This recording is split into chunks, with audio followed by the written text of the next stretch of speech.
Hello students. आज थोड़ा हम जान लेते हैं कि हमारी पीएलसी की एडवांटेजेस और डिसएडवांटेजेस क्या हैं। Obviously advantages over the traditional relay system. So सबसे पहले आ जाता है रिलायबिलिटी। तो जो एक्चुअली इंटरनल रिले सिस्टम होता है बेटा, जो पीएलसी के अंदर होता है, वो सॉलिड स्टेट होता है। तो that means its function is not mechanical.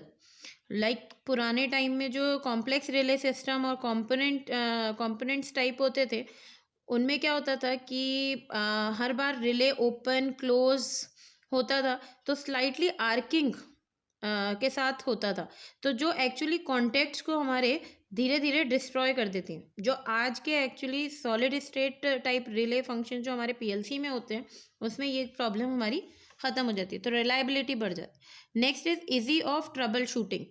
सो अगर एक अच्छा टेक्नीशियन है जो हमारे सॉफ्टवेयर को जानता है, तो वो इजीली रीड कर लेता है या फिगर आउट कर लेता है कि किस प्रोग्रामिंग में कि कहाँ प्रॉब्लम हुई है, कहाँ शॉर्ट हुआ है या कहाँ फॉल्ट हुई है। तो क्या चीज़ है जो वर्किंग नहीं कर रहा सिस्टम में, तो ये सारी चीज़ें वो इजीली जान जाता है। वहीं पर अगर हम ट्रेडिशनल रिले सिस्टम में देखें, तो बहुत सारे वायर्स होने की वजह से रिलेज प्लस जितने पॉसिबल कंपोनेंट्स होते थे, तो एक्चुअली आज वो उसमें देखना मुश्किल था, और वहीं आज जो पीएलसी होते हैं उसमें डिटेक्ट करना, ट्रैक करना मुश्किल नहीं होता। So easy एक्सपेंडेबिलिटी। सो एक्सपेंडेबिलिटी, अगर मान लीजिए कि I want to add a timer to a motor, जिसको मुझे हर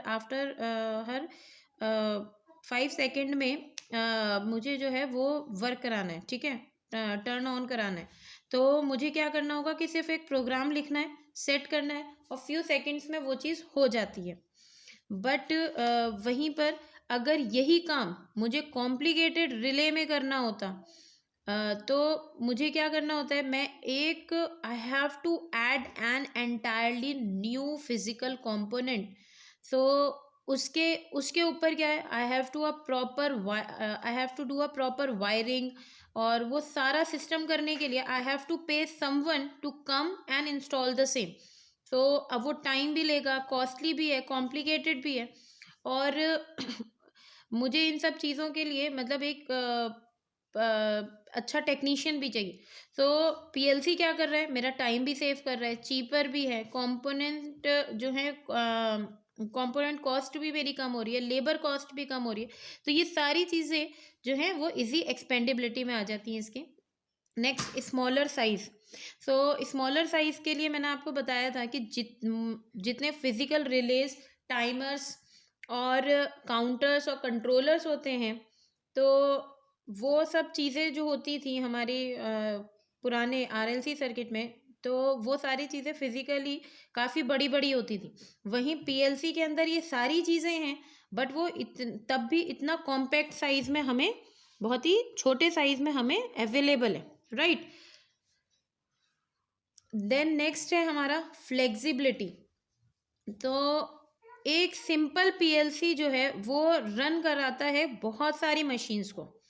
अब प्रोग्रामिंग, रीप्रोग्रामिंग करने में भी फ्लेक्सिबिलिटी मिलती है। तो ये सारी चीज़ें जो होती हैं वो हमें फ्लेक्सिबिलिटी प्रोवाइड कर रही हैं, right.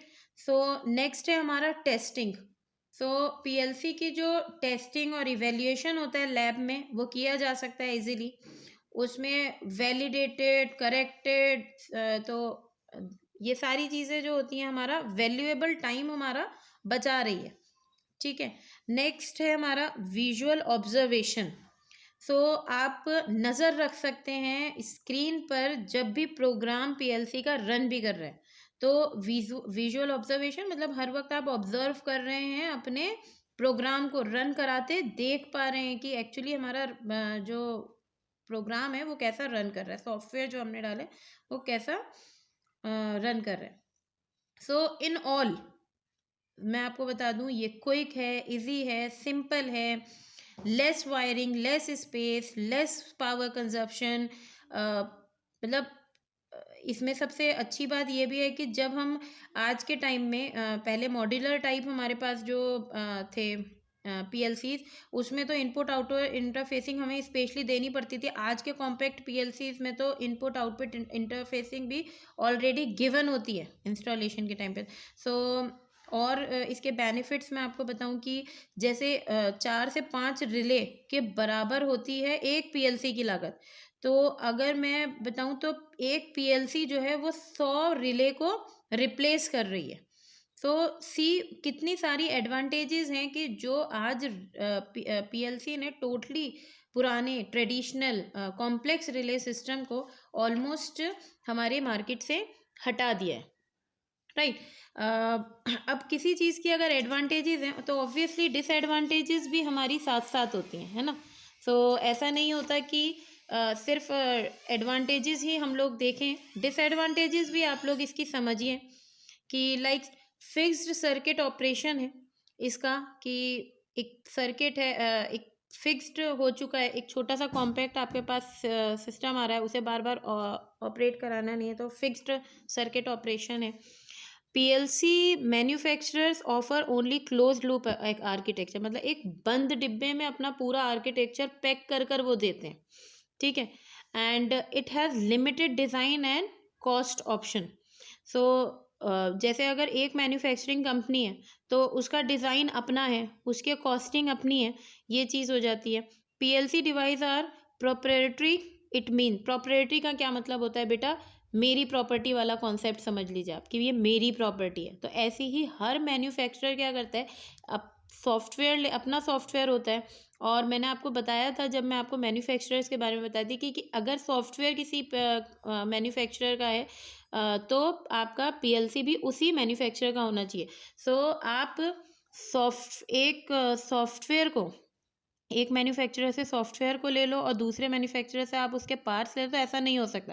That means the part और the software of one manufacturer can't be used in the combination with the part of other manufacturer. किसी और के मैन्युफैक्चरर के साथ आप नहीं जोड़ सकते। Skillful workers are required. देखिए स्किलफुल रिक्वायर्ड का मतलब ये होता है कि सॉफ्टवेयर को जानने वाला होना चाहिए। मतलब अब C++ हैं, इतने सारे आपके पास सॉफ्टवेयर लैंग्वेजेस आ चुकी हैं, तो आपको फुल कमांड होनी चाहिए एटलीस्ट एक ना एक लैंग्वेज। लैंग्वेजेस ईजी हैं समझनी सीखनी, बट ये कि आपको वो चीज़ आनी चाहिए। अनएम्प्लॉयमेंट रेट इंक्रीज हो रहा है।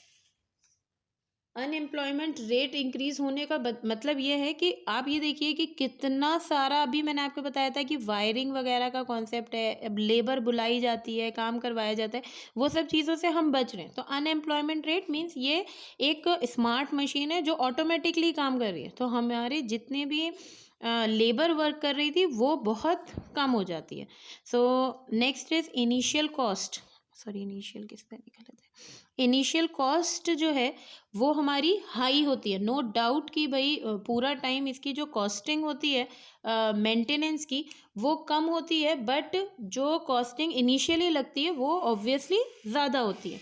एनवायरमेंटल कंसिडरेशंस जो होती हैं हम लोग देखें कि उसमें क्या कॉन्सेप्ट होता है कि जैसे हमारा मान लीजिए हाई वाइब्रेशंस हैं हमारी, और बहुत सारी ऐसी कंडीशंस होती हैं, हाई टेम्परेचर है, हाई ह्यूमिड है, तो इन सब चीज़ों की जो अडेप्टिबिलिटी होती है उसकी थोड़ी सी कम होती है। Now some PLCs turn on when power is restored and may cause any accident. मतलब अगर PLC टर्न ऑन के टाइम पे अगर पावर रिस्टोर हो जाती है तो क्या हो जाता है कि PLC क्या हो जाता है, टर्न ऑन हो जाती है अगर मेरा पावर उसमें रह जाए, तो उसकी वजह से क्या होता है कि एक्सीडेंट हो सकते हैं। भाई PLC क्यों वर्क करे जब मैंने उसे ऑफ कर दिया, है ना। सो ये कुछ डिसएडवांटेजेस हैं हमारी, जिनके ऊपर ऑलरेडी वर्क हो रहा है, किया जा रहा है, और काफ़ी हद तक सॉर्ट आउट हो भी जाती हैं, कोई इतनी प्रॉब्लम्स नहीं है, but still you must know about the advantages and disadvantages both of PLC while you are working with that component. Okay, thank you.